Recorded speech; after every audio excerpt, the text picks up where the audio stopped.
அனைவருக்கும் வணக்கம். இன்னைக்கு பார்த்தீங்கன்னா நம்ம வேலூர் மாவட்டத்தில் 500 அடி போர்வெல் ஆழத்திற்கு 5 HP solar water pump system நம்ம அமைச்சு கொடுத்துருக்கோம். இது கேடெக் சோலார்.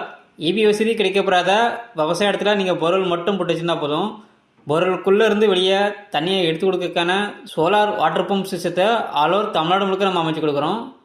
இந்த சைட்டோட லொக்கேஷன் பார்த்தீங்கன்னா நம்ம வேலூர் மாவட்டம் காட்பாடிக்கு அருகாமையில் உள்ள கண்டிவேடுங்கிற கிராமத்தில் மிஸ்டர் வெங்கடேஷ் அவர்களுக்கு தான் எங்களுக்கு இந்த சோலார் வாட்டர் பம்ப் ப்ராஜெக்டை அமைச்சு கொடுத்துருக்கோம். நீங்கள் பார்க்கக்கூடிய இந்த விவசாய பூமியில் முழுவதுமே தென்னைமரங்களாக தான் பயிரிட்டிருக்காங்க. இந்த தென்னைமரங்களுக்கு சொட்டு நீர் பாசன அடிப்படையில் தண்ணியை கொடுக்கணுங்கிறது தான் வாடிக்கையாளர் விருப்பமாக இருந்துச்சு. அதற்கு எச்சாப்போல் எங்களது இந்த சோலார் வாட்டர் பம்ப் ப்ராஜெக்டை இந்த இடத்துல சக்ஸஸ்ஃபுல்லாக கம்ப்ளீட் பண்ணி எடுத்திருக்கோம். தராதளத்திலிருந்து 2 அடி சிவில் போக 7 அடி உயரம் கொண்ட ஜிஎஸ்ஹெச்சர் அமைச்சு அதுக்கு மேலே நம்ம சோலார் பேனல் எல்லாமே மவுண்ட் பண்ணி எடுத்திருக்கோம்.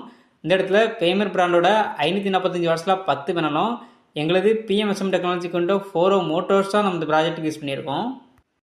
எங்களது இந்த சோலார் வாட்டர் பம்ப் ப்ராஜெக்டில் சோலார் பேனலுக்கு 30 வருட வாரண்டி நம்ம கொடுக்குறோம். எங்களது கண்ட்ரோலரில் மோட்டரை மொபைல் மூலமாக ஆன் ஆஃப் பண்ணக்கூடிய வசதி இருக்குது. போரில் மோட்டருக்கு தண்ணி ரீச் ஆகலை அப்படின்னா ஆட்டோமேட்டிக்காகவே ஆஃப் ஆகக்கூடிய சிஸ்டமும் இருக்குது. எங்களது கண்ட்ரோலருக்கு நம்ம 3 வருஷம் ரீப்ளேஸ்மெண்ட் வாரண்டி நம்ம கொடுக்குறோம். இதே போல் உங்கள் விவசாயிகளுக்கும் சோலார் மூலமாக வாட்டர் பம்ப் சிஸ்டம் அமைக்கணும்னு நினச்சிங்கன்னா கேடெக் சோலாரே தொடர்பு கொள்ளவும்.